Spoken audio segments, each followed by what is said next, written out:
Okay, one way that we can think about self-regulation, in addition to emotion regulation, is the regulation of thoughts. And so we'll talk about a few examples of that, and then we will also go over some regulation of behavior examples and how that influences performance. So the first example of um, thought regulation is called the fading affect bias, and this has to do with a bias in memory. And we can think about this as some sort of a consequence of emotion regulation, or at the very least, we should acknowledge that emotion regulation and thought regulation are very intertwined. They definitely influence each other. But with this fading affect bias, we see that people will consistently report that negative events lose their intensity over time. And by that, I mean the feelings that we get from these negative events lose intensity over time. Think back to maybe something embarrassing that happened in elementary school, right? We can probably think about that now and have a lot less intensity of embarrassment and this of that feeling. I'm looking back at it now after we processed it all, a number of times. However, with positive events, we see decreases in intensity, but to a lesser extent. And this makes sense, right? If we're trying to regulate ourselves to have more of a feeling of positive affect typically, and we typically like these positive memories, right? Because they make us feel good. We want to hold on to these things versus negative memories. We would be more likely to want to forget. Interestingly, the fading affect bias seems to be dependent on more of a general affective feeling. And so, what's seen here in this chart is that those who are non dysphoric have a larger fading affect bias than than those who are classified as dysphoric. And here we're talking about clinical levels. Dysphoric is just very broadly feelings of extreme unhappiness or dissatisfaction. And so those who are dysphoric, we see with those who are dysphoric, we see less of a change in the intensity of negative events and more of a change in the intensity of positive events. So in terms of adaptively self-regulating, thought regulating, it seems as though those who are classified as dysphoric aren't doing this as well. And dysphoria is, commonly associated with things or clinical classifications such as depression. So we see benefits of this thought regulation that we term the fading affect bias.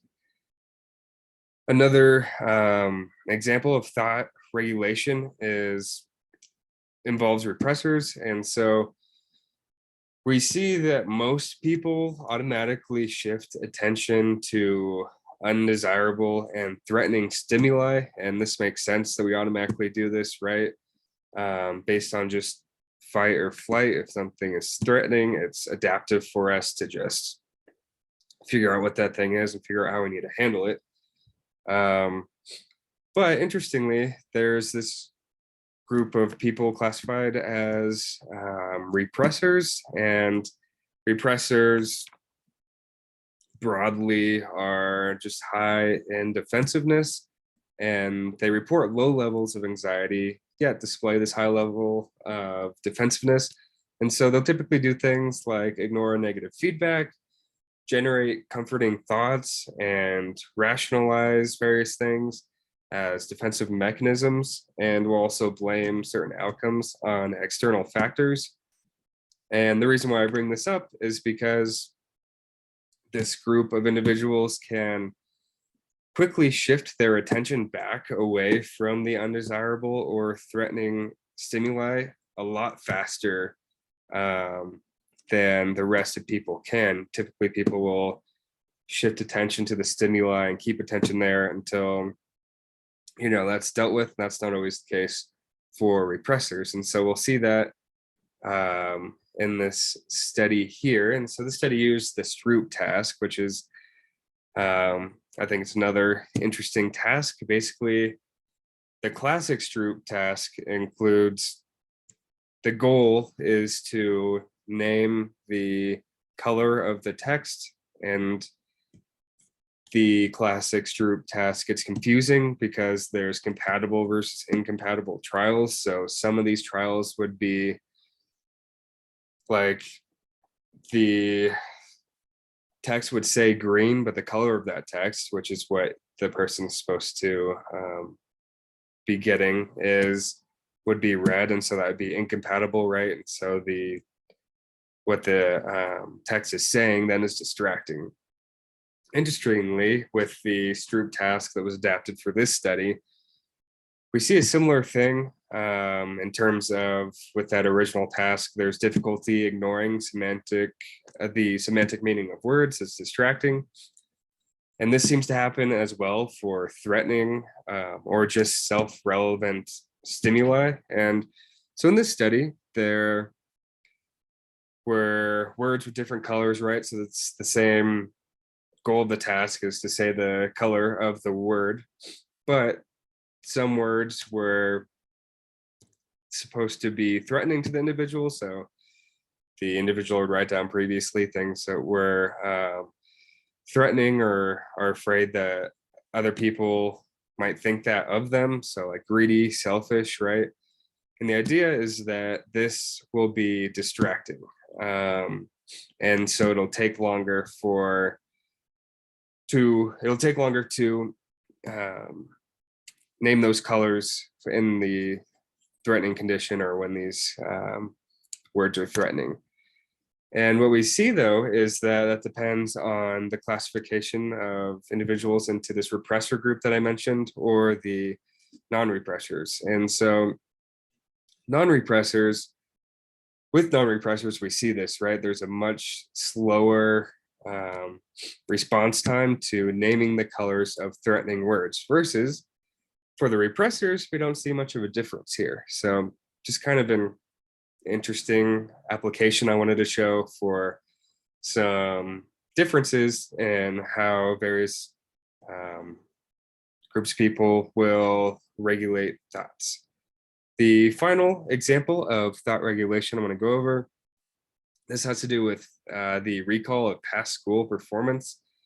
And kind of similarly to the first example that we went over, is this misremembering here is getting at a way to make people feel good about themselves. So again, thought regulation and emotion regulation being kind of intertwined here.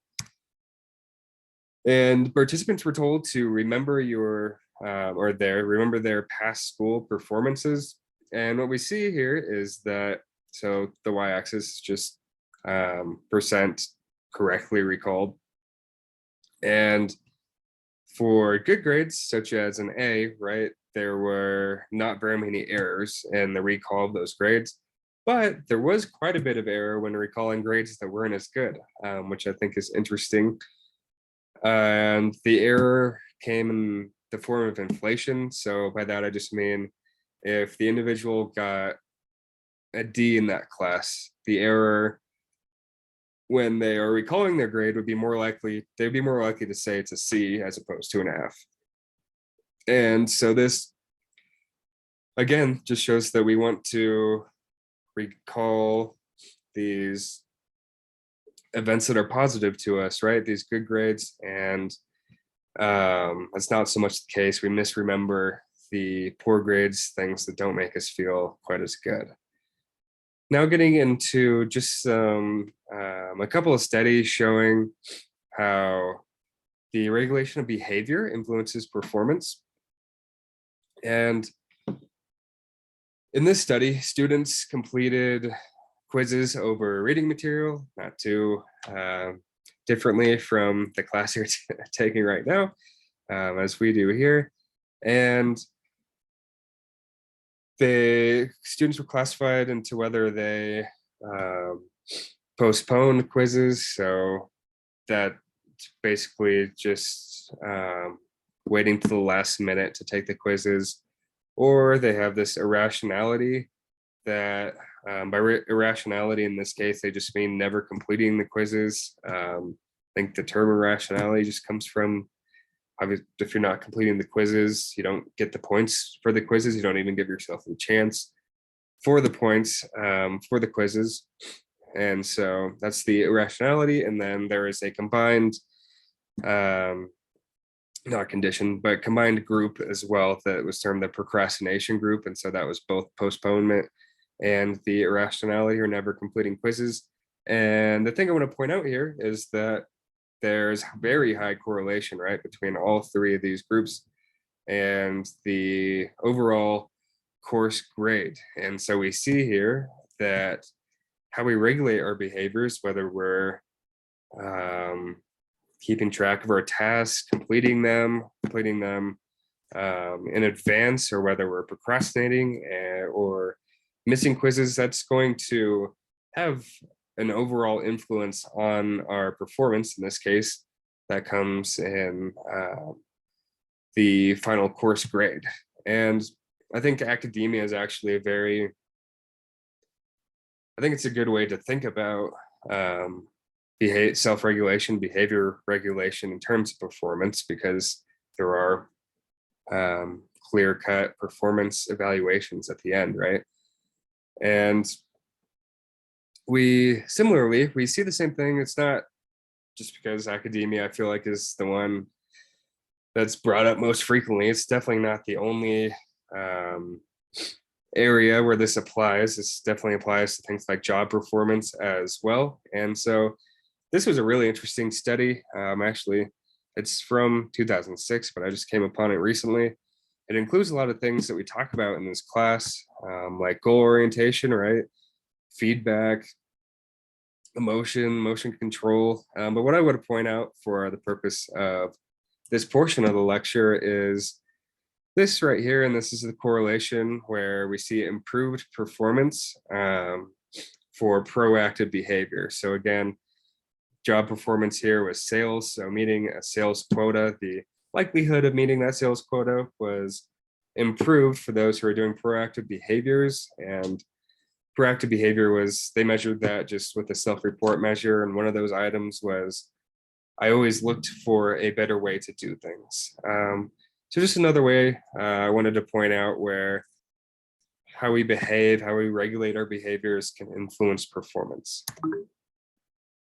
And that's it for this one. We'll get into the last lecture on self-regulation next, which will get into some strategies that people will use to regulate the self.